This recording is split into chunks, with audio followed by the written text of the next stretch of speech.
कटक जिलापाल कार्यालय सहर आवर्जना समस्या समाधान लगी गुरुत्वपूर्ण बैठक शेष होईछि।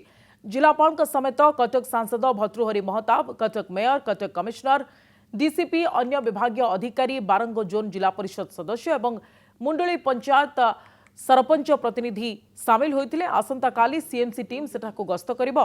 आवर्जना पड़ुथिबा चक्रधरपुर उन्नतिमूलक काम जहाँ सीएमसी करबाकू कहिथिला ताहा करिबो बोली भरोसा देले परवर्ती निष्पत्ति नियाजिबो। आवर्जना चारिपटे वाल निर्माण, रास्ता निर्माण, लाइट, पंचायत रे उन्नतिमूलक काम करबाकू प्रतिश्रुति देइथिला।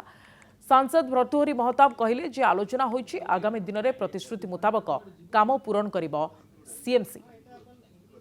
जो जो जगार एरिया डेवलपमेंट प्रतिश्रुति पूर्व दिखाई कराई नाला ताकू मध्य त्वरान्वित करा जिवो।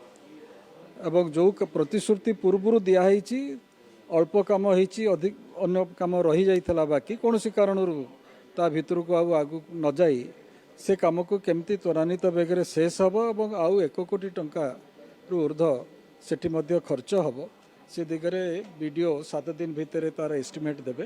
काली तो जीव सीएम तांको टीम जीव ता सहित तांकर गाड़ी भी जीव जदि तांको आमर से सब डेभलप करेंगे बोली किसी कहे ताले आम आदिवासी लोक विभिन्न रोगाक्रांत अवस्था रोचे से लोक गुरा बहुत कम एज से डेथ होती तेणुक आमको से आमको जेहेतु प्रतिनिधि हिसाब से आमको से लोक मान असुविधा भी आमको बुझा पड़ो।